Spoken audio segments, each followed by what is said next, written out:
A partir de este momento comienza la parte editorial de Platica con Ángel.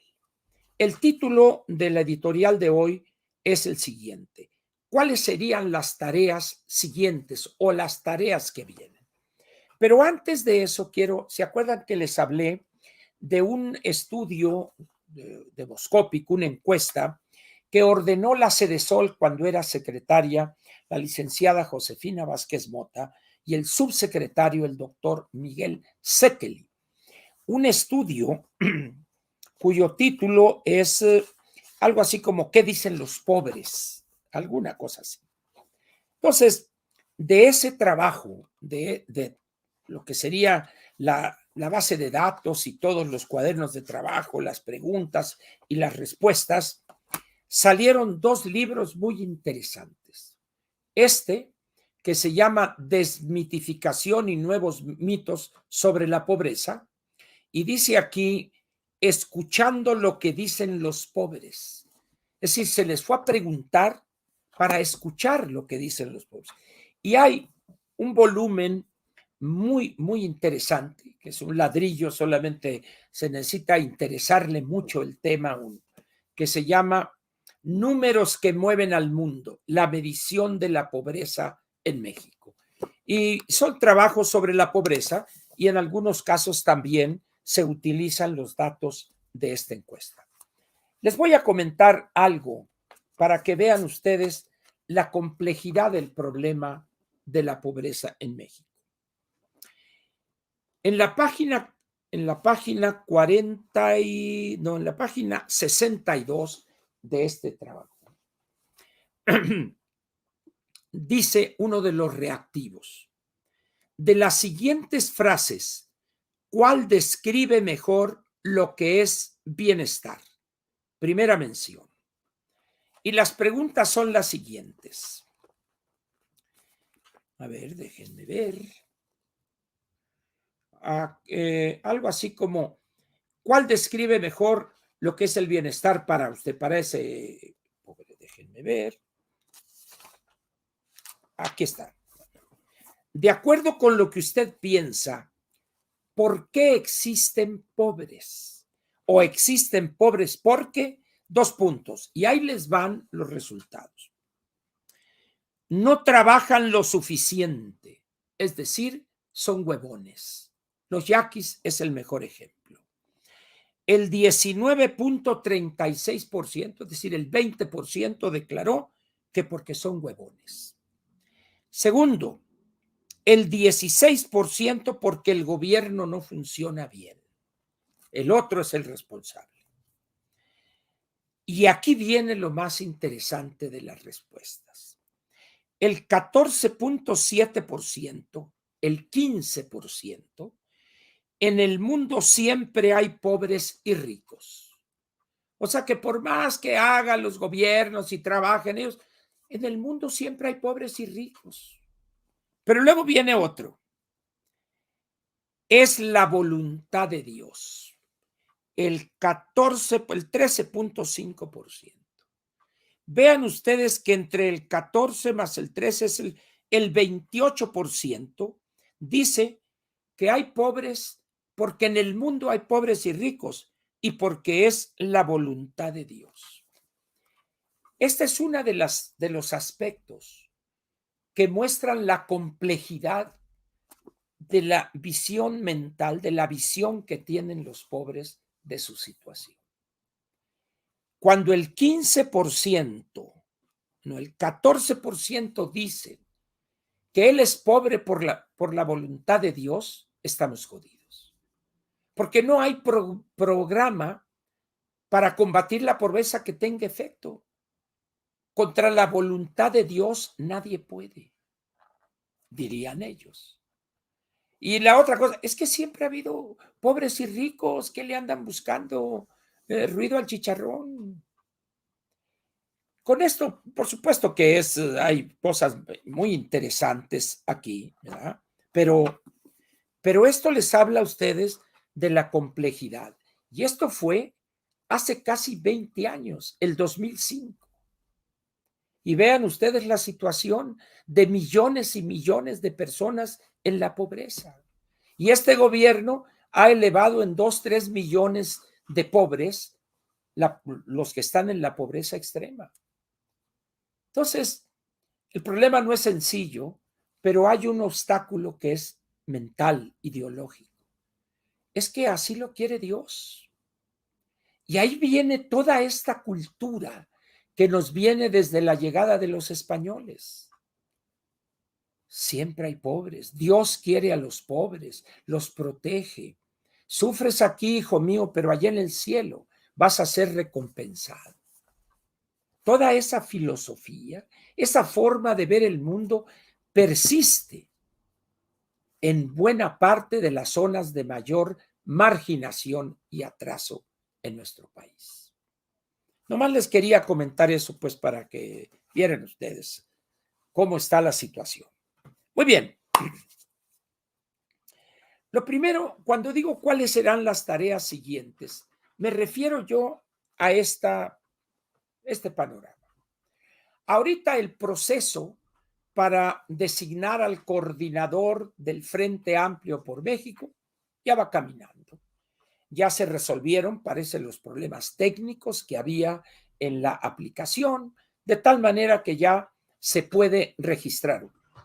Entonces, a partir de aquí pasarán 3 o 4 semanas y se determinará, hay un calendario por ahí, déjenme ver si tengo el cronograma aquí, donde va a ser, creo que hasta el 3 de septiembre, tengo entendido, por allá, o 2 de septiembre, o último de agosto, alguna cosa así.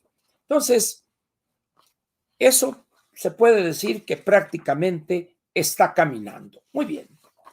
Entonces, lo que yo intento hacer es ver un poco hacia adelante. ¿Qué sigue? El proceso ya está caminando. Y tengo una primera pregunta que hacerle a ustedes. Vamos a ver. Vamos a suponer que ya llegó el momento, se celebraron todas las etapas perfectamente y ya hubo un ganador o un designado. Vamos a ponerlo de esa manera. Muy bien.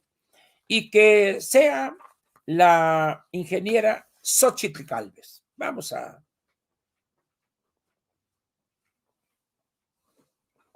suponer que se cumple eso. Perfecto. No más que hay una cosa aquí. Lo que se eligió en estricto sentido jurídico no habría sido la candidata a la presidencia de la República. ¿Estamos de acuerdo?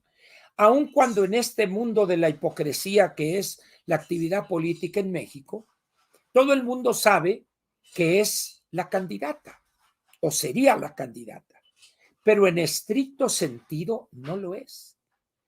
Y si allá enfrente con los adversarios ganar el anticientífica, tampoco sería la candidata lo que habría sido elegido, sino la coordinadora de los esfuerzos para proteger la 4T. Eso significaría entonces que Va por México podría designar a su candidato y Morena y los suyos y los otros 2 partidos podrían también designar a un candidato que no fuera el anticientífica Sheinbaum. Alguien dirá, oiga, no, pero no, nada de pero no. Si ustedes preguntan, oye, ¿qué es lo que va a resultar de este proceso? El coordinador o coordinadora, entre paréntesis la A, del Frente Amplio por México, punto. Porque la ley de los partidos políticos dice en el artículo 86 que los frentes que integran 2 o más partidos políticos no tienen fines electorales. Por lo pronto, pues se está escogiendo, se está eligiendo a alguien que coordine, que vea acá el proceso, pero en ninguna parte se dice que se está eligiendo a la candidata o al candidato a la presidencia de la República. Por eso yo les pregunto a ustedes, habría que estar preparados para ver si Va por México, Dice, bueno, ahora nos reunimos las tres dirigencias partidarias y hemos decidido que fulano de tal sea nuestro candidato a la presidencia de la República. Y no estarían violando ley alguna. Y si allá deciden que su candidato sea Marcelo Ebrard, tampoco estarían violando ley alguna. Se lo dejo eso ahí como pregunta. No estoy diciendo que va a salir elegida la ingeniera, pero luego no va a ser candidata. No estoy diciendo eso, que no se confunda mis palabras. Lo que estoy diciendo es que lo que se va a elegir en aquel proceso de los morenacos, de los ¿cómo se dice? Morechairos o lo que sea allá, y acá es el coordinador, en este caso, del Frente Amplio por México. Y allá el coordinador de los esfuerzos para proteger a la 4T. Punto. Eso es lo que legalmente se está eligiendo. Se los dejo nomás de tarea. Quien dude de lo que estoy diciendo, lea por favor el artículo 86 de la Ley General de Partidos Políticos. Léanlo antes de que me empiecen a mentar madres y decir y que esto, que el otro, es que él no quiere a la ingeniera y... No. Lean por favor el artículo 86. Léanlo, por favor. Muy bien. Entonces vayamos a cuáles pienso yo que serían las tareas siguientes. Hoy voy a hablar de una que ya la mencioné en la mañanera. Todo partido tiene un lema, una consigna, vamos a decir, que pretende sintetizar lo que es ese partido y lo que busca construir en la sociedad donde participa. En el caso del PRI es democracia y justicia social. En el PRD creo que es, si no estoy equivocado, democracia para todos. Y así, los candidatos, recuerdan ustedes a Echeverría, aquello arriba y adelante, con la Revolución Mexicana, no me acuerdo si decía con la Constitución y la Revolución Mexicana, arriba y adelante. Luego, López Portillo fue la solución somos todos. El presidente Miguel de la Madrid habló de la renovación moral y la simplificación administrativa. Luego, después de Miguel de la Madrid, fue el presidente Salinas y era el programa Solidaridad. No recuerdo si había algún lema, creo que sí, no lo recuerdo. El presidente Zedillo era por el bienestar de tu familia. Después fue el presidente Fox, y no recuerdo cuál fue, una disculpa a don Vicente. Pero es normal y entendible además que cada partido, cada candidato, para explicarle al elector qué es lo que quiere lograr, cuál sería la síntesis de su programa de gobierno, genera una consigna, un lema, pues. Muy bien, ese sería el contexto. En el caso de Va por México y la campaña para ganar la elección, ¿ha pensado usted en qué lema o qué consigna debería utilizar Va por México? Por supuesto que alguien dirá, bueno, Ángel, es que ya cada partido tiene un lema. No me estoy refiriendo a cada partido, me estoy refiriendo a la alianza de 3 partidos. Olvidémonos del PAN, del PRI, del PRD. Me subo acá. Alianza Va por México. ¿Cuál debe ser el lema de esa alianza? ¿Cuál? Que diga lo más que se pueda, de la manera más clara posible, de la manera más profunda en su sencillez y lo más corta posible esa consigna o lo más corto ese lema.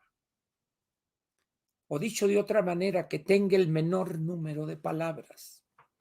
Y aquí es donde me gusta citar este caso del plebiscito en Chile, cuando fue derrotado en su afán de quedarse más tiempo en el poder el general y dictador Augusto Pinochet. El lema de la oposición, una serie, un grupo abigarrado de distintos de partidos y de organizaciones políticas, que era, vamos a decir, la oposición. El lema que utilizó, y hay una película que les recomiendo que la vean, era una palabra muy corta, de 2 letras, no. Así como lo escuchan, así como lo oyen, no. Y todo el mundo que veía esos pósters, esos colgajes o cómo se llaman ahí en los postes, y veían ahí una letra que decía no, el ciudadano entendía perfectamente qué quería decir ese no. No a Pinochet, no más tiempo de Pinochet, que no se quede Pinochet. Y ganó. Con esa palabra se unificó a grupos de la democracia cristiana, de la socialdemocracia, del partido del Partido Socialista, el comunista, etcétera. La película es muy interesante. El centro de esa película está en un actor mediocre mexicano, un señor Gael García, ahí, que es el mercadólogo, el publicista que lo contratan para que desarrolle ese lema. Entonces es una tensión, ahí la película está. No es una joya cinematográfica, ¿no? Y hay un libro que escribió el escritor Antonio Escármeta. Déjenme ver si lo encuentro. El otro día lo encontré y dije, aquí lo voy a poner a la mano. Y resulta que cuando quiero encontrar las cosas, ¿dónde está ese? Denme un minuto nada más.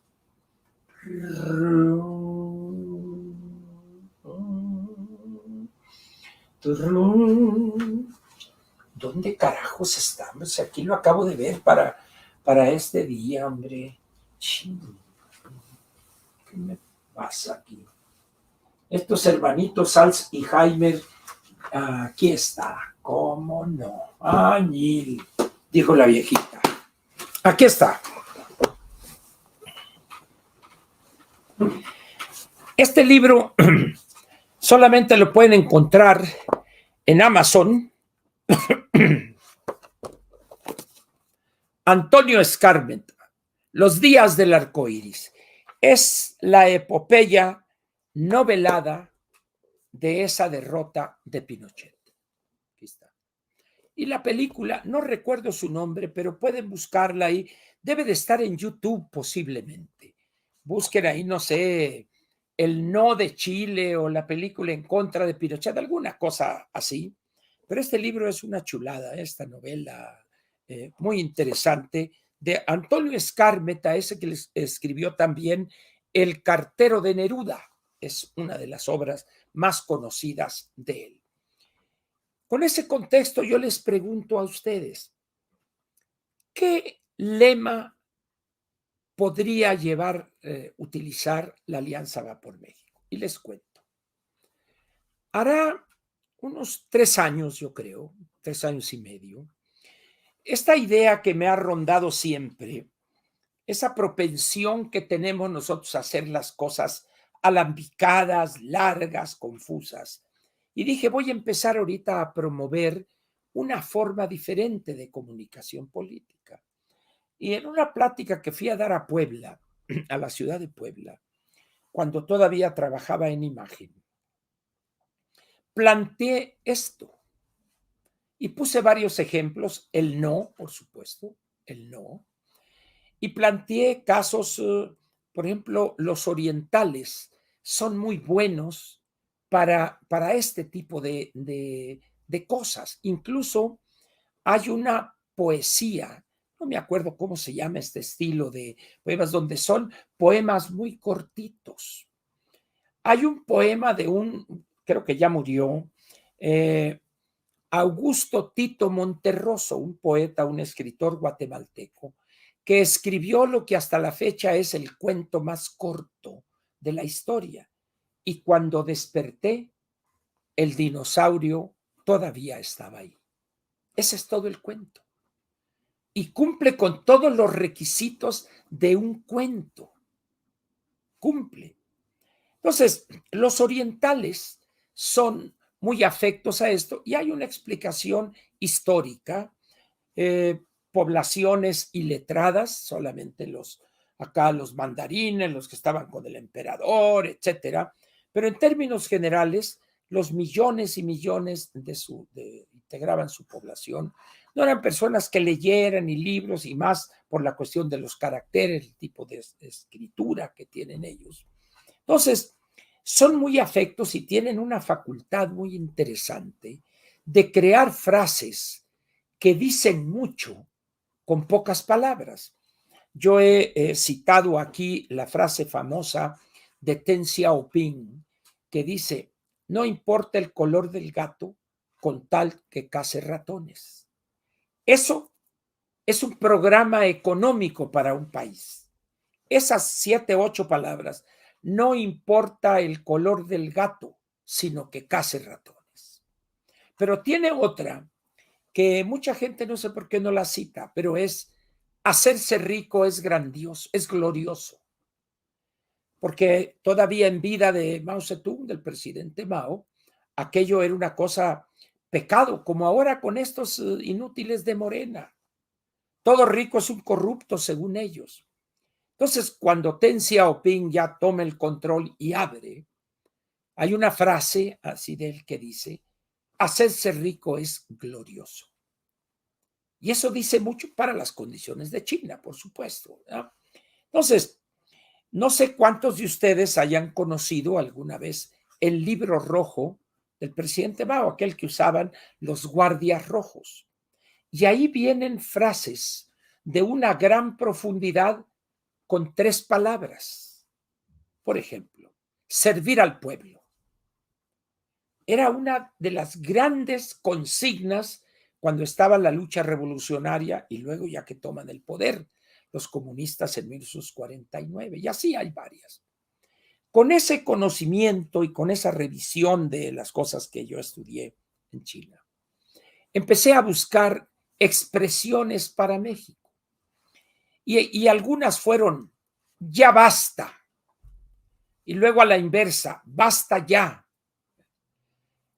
Luego otra era, ya no más.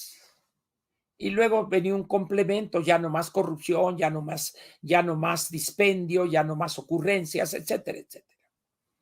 Y anduve en varias pláticas que di en el país y no tuve éxito.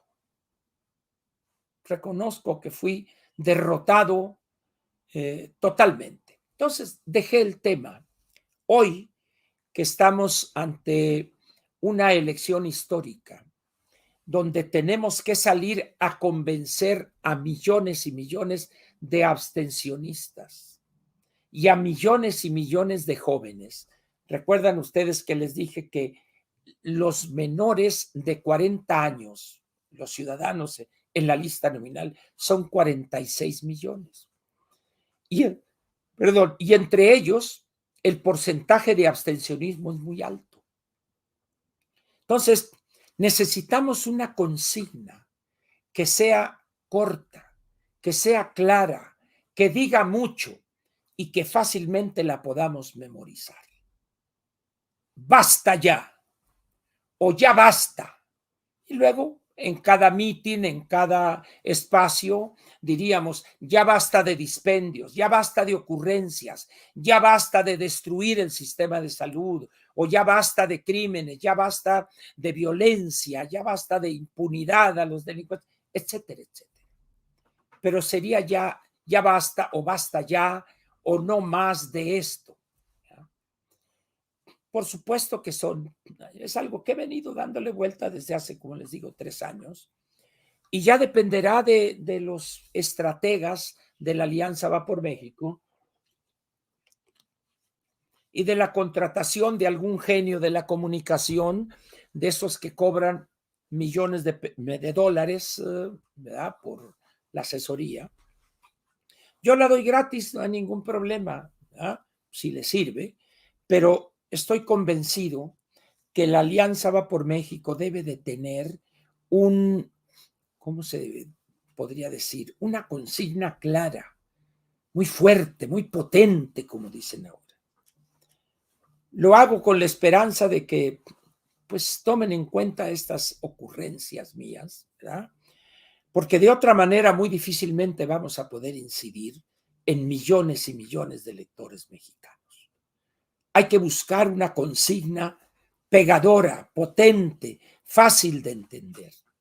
Espero yo, pues, que los estrategas de Va por México sean lo suficientemente inteligentes para buscar algo así. Entonces, simplemente ahí lo dejo. Ahora bien, vamos a ver. Esa es una tarea, pero hay otras tareas.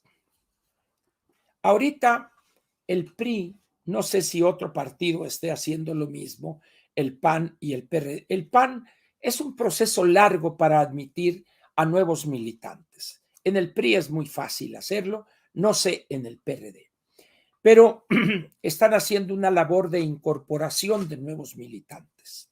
En varias partes, varias ciudades del país lo están haciendo. Pero yo veo que hay algo más importante todavía. Primero, hay alrededor de 20 millones de credenciales de lector vencidas. Vencidas. Automáticamente esa persona no puede votar. En algunos lugares ni siquiera se la aceptarán como identificación. No sé por qué. Si la persona es la misma, ¿qué carajos tiene que ver la fecha de la credencial? Pero en fin, esa es la burocracia de este país y particularmente del sistema bancario. Pero en fin, hay 20 millones de credenciales vencidas. Necesitamos promover un programa masivo de actualización de sus credenciales. Pero también hay un problema de pérdida de credenciales, de reposición de credenciales. De tal manera que, pues, vamos a facilitarles el que tengan el instrumento para votar. Otro trabajo será concientizarlos de que deben salir a votar. Porque ¿qué sentido tiene invitarlos a salir a votar si su credencial está vencida o se les perdió y no la han repuesto, por ejemplo? Esas serían para mí las 3 tareas a empezar ya a trabajar de manera seria, responsable en ellas. La primera, ¿cuál va a ser el lema de Va por México? Segundo, actualizar la credencial. Y tercero, reponer la credencial perdida. Esas 3 acciones considero yo que será importante dedicarle tiempo, como diría aquel, dinero y esfuerzo. De otra manera, olvídense, va a ser un grave problema el que enfrentaremos el día de la elección, el 2 de junio del año 2024.